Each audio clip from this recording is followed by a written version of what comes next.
ఇంకో దోసకాయని తీసుకొచ్చి చెప్పడం అనేది మహాజుగుప్సాకరంగా ఉంది.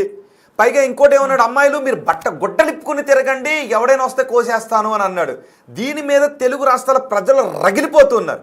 ఒక మహిళగా మీరు చెప్పండి, అతను హిందూ దేవతల్ని మహిళని అవమానించాడా లేదా? మీరు అనలేకపోతున్నారు, ఇబ్బందిగా ఉన్నారేమో కానీ అలాంటి వెధవ గురించి వెధవనే మాట్లాడాలండి. మీరు అతను ఇతను అనుకుంటున్నారు, మేమే తనం. ఎందుకంటే వాడు వెధవన్నారు, వెధవ కూడా కాదు, వెధవన్నారు వెధవాడు.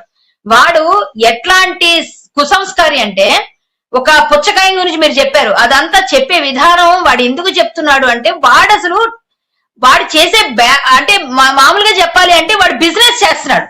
హిందూ అంటే హిందువుల పైన పక్కన పెడితే ముందు ఇరు తెలుగు రాష్ట్రాల ప్రజలు 2.5 మిలియన్ సబ్స్క్రైబర్స్ ని సంపాదించింది బూతులు మాట్లాడి మాత్రమే. ఈ బూతులకి అట్రాక్ట్ అయిన బూతు ప్రజలు కొంతమంది వెళ్ళిపోయారు. మంచి వాళ్ళు అయ్యో ఏదో కామెడీగా ఉంది కదా అని వెళ్ళుంటారు. సరే, వాళ్ళందరూ ఎందుకు అయ్యారో నాకు తెలియదు కానీ వీడైతే మాత్రం ఒక బూతు వెధవ. ఆ వెధవతోని నిజంగా మనం ఇంతసేపు డిస్కషన్ చేసుకోవాల్సి వస్తున్నందుకు మన కర్మగా భావిస్తూ వాడికి గట్టిగా సమాధానం చెప్పకపోతే బాగుండదు కాబట్టి చెప్తున్నానండి. వీడిపైన నేను కేసు పెట్టాను, చాలా డీటెయిల్డ్ కేసు పెట్టాను. తెలుగు రాష్ట్రాల ప్రజలందరూ మీకు తెలుగు వాళ్ళు గాని అలాగే హిందువులుగా మీరు బ్రతికుంటే, మీకు సిగ్గు శరం ఉంటే వాడిని అన్సబ్స్క్రైబ్ చేయండి, డైరెక్ట్ గా చెప్తున్నా. ఎందుకంటే ఇలాంటి వెధవుల వల్ల 14 ఏళ్ల పిల్లల్ని పాడైపోతున్నారు. 14 ఏళ్ల పిల్లలు వీడు బూతులు వింటూ, వీడు చెప్తున్న మాటలు వింటూ పాడైపోతున్నారు. అంతేకాకుండా అలాగే ఒక 14 ఏళ్ల అమ్మాయిని నేను అనుభవించాను, 1000 రూపాయలు ఇచ్చాను. వాడు ఒక వీడియో చేశాడు, ఇంకా వీడియో ఉంది. వెధవన్నారు వెధవ కాబట్టి అలాంటి వీడియోలు పెడతాడా? పిల్లల్ని చెడగొట్టే పనులు, అందులోనూ ఆడవాళ్ళ గురించి మాట్లాడితే సీతామాత ద్రౌపది మాతకి రేప్ జరిగింది అంటాడు. హిందువులందరూ కూడా రేపిస్టులు అంటాడు. భారతీయులందరూ దరిద్రులు అంటాడు.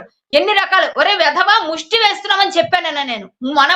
మనం చేసే ఒక్కొక్క లైక్ పైన వాడు డబ్బులు సంపాదిస్తూ నేను ట్యాక్స్ పేయర్ అంటాడు. ఎలా ట్యాక్స్ పేయర్ రా నువ్వు?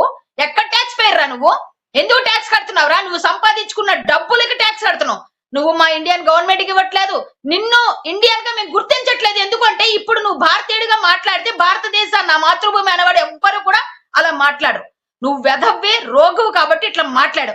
కన్ఫామ్ గా చెప్తున్నా, వీడికి మాత్రం భారతీయుల పట్ల ఈ మాత్రం కూడా నా సహోదరులనే ఫీలింగ్ లేదు.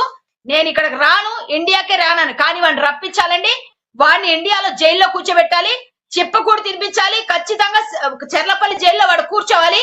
హిందువులకి భారతీయులకి మోకాళ్ళ పైన నిలబడి క్షమాపణ చెప్పి అందరూ అన్సబ్స్క్రైబ్ అయిపోయిన తర్వాత రూపాయి కూడా రాలేకపోతే ఆ రోజు భారతదేశం పవర్, హిందువుల పవర్ తెలియాలి. ఆడపిల్లల ఉసురు ఎలా ఉంటుందో తెలియదు. వీడి శాపనార్థాలు పెట్టేదేంటండి? వాడు వెధవ, వాడి శాపనార్థాలు ఎవరికి తగులుతాయండి? ఇందాక రవి గారు చెప్పినట్టు వాడి శాపనార్థాలు ఏం పనిచేయవు. వాడి కాదు, ఇప్పుడు పెడుతున్న ప్రతి ఒక్క హిందూ శాపనార్థం, ప్రతి ఒక్క భారతీయుడి శాపనార్థం, ప్రతి ఆడపిల్ల శాపనార్థం వాడికి తగిలింది కాబట్టి ఇప్పుడు వాడు ఇలాంటి పరిస్థితిలో ఉన్నాడు.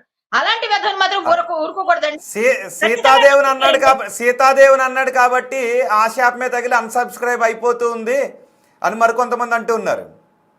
ఎస్, అది సీతాదేవి అండి మహాసాధ్విగా భావించి, నా తల్లి సీతామాతను నువ్వు అన్నావంటే 3 నెలలు నేను ఒకరిని జైల్లో పెట్టించాను సార్.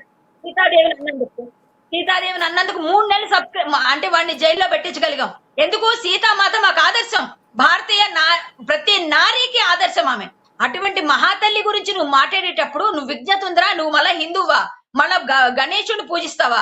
మళ్ళీ దేవదేవుడిని నేను పూజిస్తా అని చెప్తావా? నువ్వెక్కడ? నువ్వు హిందువు అయితే హిందువులందరూ రేపిస్టులు, గోమాతను రేప్ చేశారు, మరి ఎవరు మేకల్ని రేప్ చేశారు, కుక్కల్ని రేప్ చేశారు అంటారు. మళ్ళీ నేమో ఒక పుచ్చకాయ తీసుకొస్తాడు, తర్వాత ఇంకేదో కీరా తీసుకొస్తాడు, దాన్నేమో ఏదో పెద్ద వీడేదో సైంటిస్ట్ లాగా అంతా కనిపెట్టేసినట్టు, ఆడవాళ్ళ కష్టం అంతా వీడికే తెలిసినట్టు. వాళ్ళ అమ్మ నిజంగా చెప్తున్నాడు, వాళ్ళ అమ్మగారు తిరుగుతాడండి, వాళ్ళ అమ్మగారు తిరగమని చెప్తాడా వీడు? ఇదే విధంగా వాళ్ళ అమ్మగారు నేను పక్కనే ఉన్నానని చెప్తాడండి వీడు? చెప్పగలరా? వెధవా, వీడికి అసలు ఇంగిత జ్ఞానం లేని వెధవా. నాకే కేసులు పడినా నాకు భయం లేదు. నా దేశం వరకు, నా ధర్మం వరకు వస్తే కేసు పడినా పర్వాలేదు. వాడు రావాలి కదా, కేసు పెట్టాలంటే భారతదేశానికి రమ్మనండి, ఇక్కడ నేను ఏం చేయాలో చేసి చూపిస్తాం.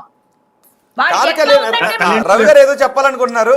కళ్యాణ్ గారు ఒక్కసారి రవి గారు ఏదో వాడి ధైర్యం అదే. 3.5 ఏళ్ల నుంచి